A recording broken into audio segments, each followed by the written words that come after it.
Hey there. How is everybody today? It's been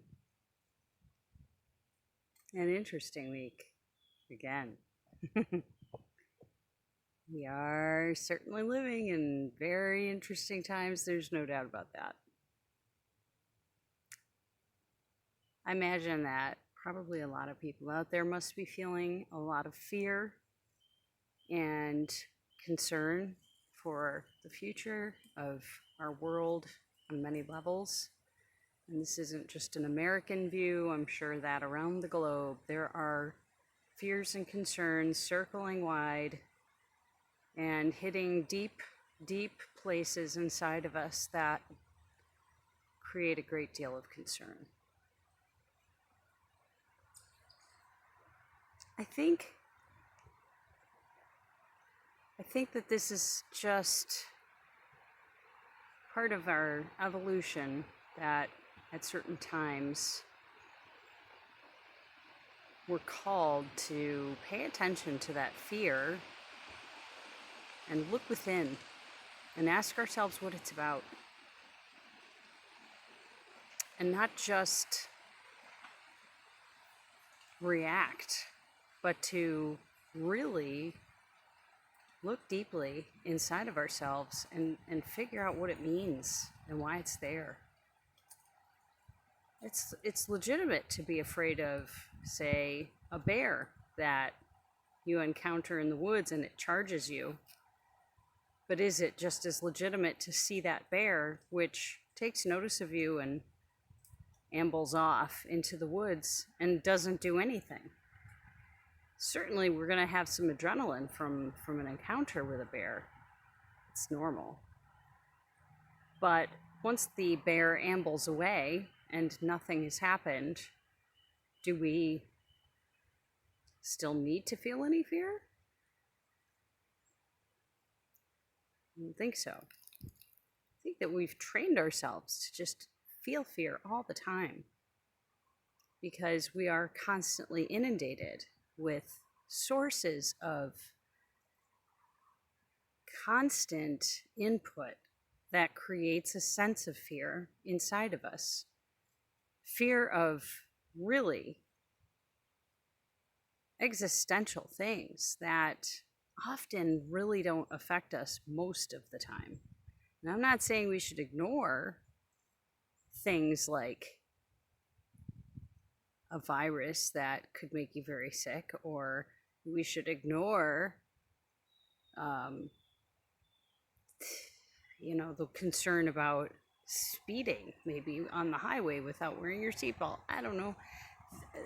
These are just thoughts that popped into my head. But at the same time, when you get into your car and you buckle yourself in, do you drive the entire time being fearful?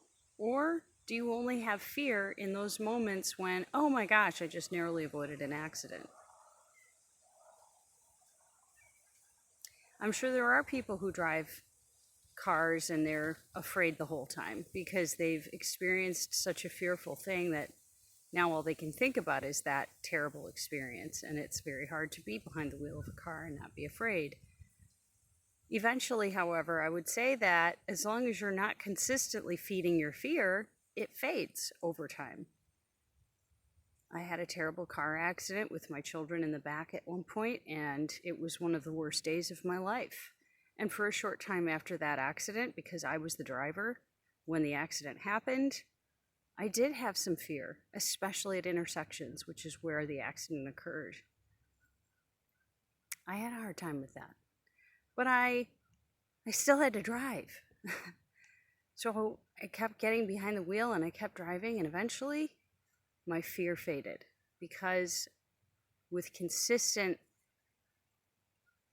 conditioning, my body realized, oh, well, this thing that I'm afraid of isn't actually occurring. So I guess I don't have to be scared all the time, because you can't sustain that, right? So Within the same context of fear, I feel like what's also happening on many levels, whether it's in person or online, is this sense of condemnation of things that we are afraid of. And I feel like this is where racism comes from, and sexism, and any kind of ism where we are separating others away from us and thinking of them as other and not us. And that goes for schools of thought and just overarching beliefs where, we think that things have to be a certain way. And then we separate ourselves away from that thing that we think doesn't belong to us because it's other. So, for instance, if you are a woman who has been raped, and I can speak from experience on that, if that has happened to you,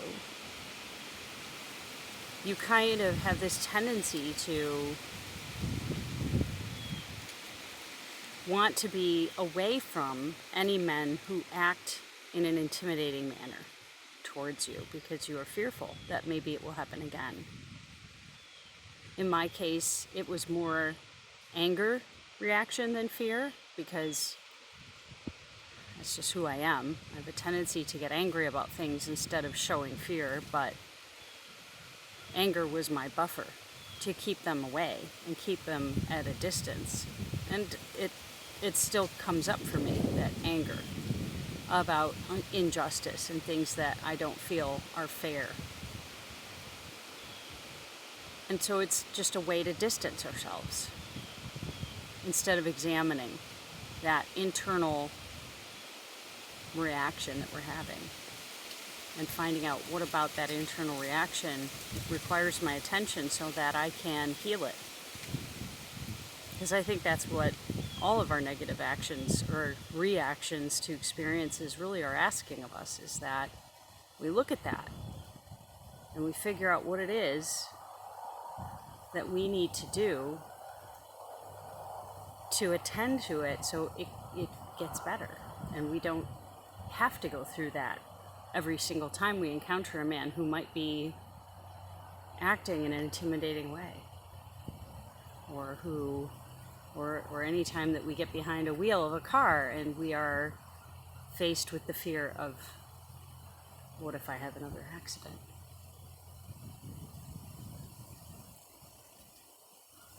It's interesting when I think about the context of experiences and belief systems and things that we've learned over our lifetimes. I think that there are some people out there who are really thought-provoking in terms of their willingness to examine their belief systems and have them overturned. Joe Rogan is an interesting person for that. And you may not like Joe Rogan, I don't know, but it's irrelevant. He is well known for wanting to examine his beliefs and being willing to say, you know what?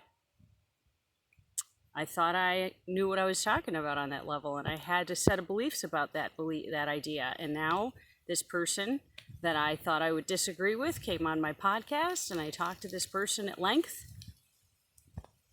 And now I'm not so sure that I really want to hold on to those beliefs that I once had. I feel like that's an important thing for us to be able to do. I don't think that we should be so married to our beliefs our entire lives, because if that were true, we'd never grow. I've had to change my belief systems a lot over the years, and I feel like it's a good thing that I've grown out of my anger and my desire to fight for things all the time. Fighting, I don't think, does any good. I used to think that it was the right choice, but now I feel like altercations actually just inflame situations and make them worse. And that's just my perspective. I don't expect anyone to agree with me. It has to come from personal experience and your willingness to examine yourself. Again, it boils down to your willingness to figure out what it is that you need in order to be your best self, I guess, and what that looks like to you. And I think that changes over the years. But it's interesting when you think about context.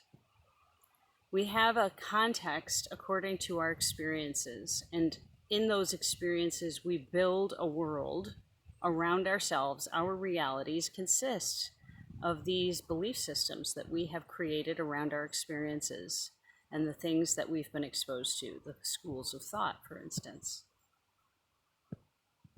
But sometimes I think when we come up against someone who has different experiences and different thoughts and a different set of beliefs, we want to be scathing or hateful, or maybe we want to attack them. But I would say that before we launch ourselves into a tirade, in person or online, or anywhere in between, that it's important to consider context. So this week, your writing prompt is determine context. Because I feel like a lot of condemnation has been going on. A lot of hate has been spread. A lot of division has been created. And I feel like it's really important for us to all understand and accept the fact that we are all part of the same ecosystem on this planet. And that isn't going to change. And if we are going to ever find our way toward any kind of balance, toward any kind of peace, toward any kind of social justice, toward any kind of healing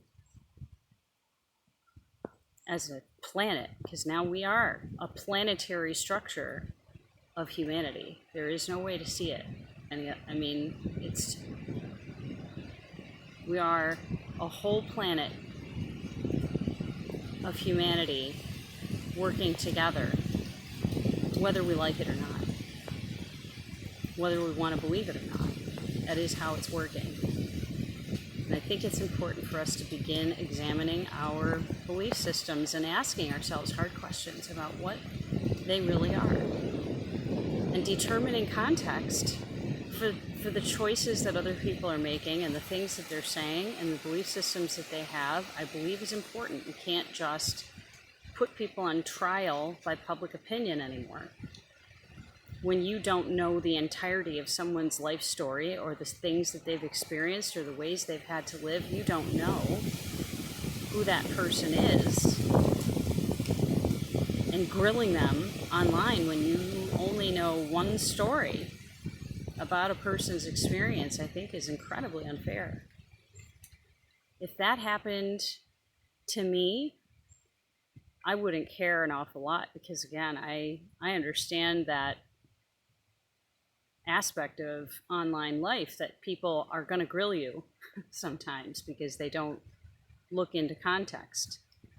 But I'm saying let's be higher nature. Let's appeal to our own ability to be intelligent and look deeper at reasons why someone might be a certain way. And instead of just condemning, maybe determine the context in which a person might be saying certain things. Don't just accept a meme you see online. Don't just accept a clip of a video. Don't just accept a paragraph of a blog they wrote or a book. Maybe read the whole book. Maybe find out more about that person's life experience and then decide more about what you think. But determine some context first. So if you're going to use this prompt this week, the way this works is you wake up in the morning, you write the prompt as a daily intention right away when you wake up.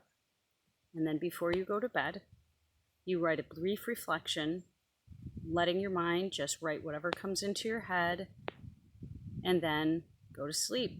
And it's a very powerful practice to change your behavior and your thought patterns to create a more positive experience for you to notice those things during the day. So I hope you have a wonderful week, and I will see you next time.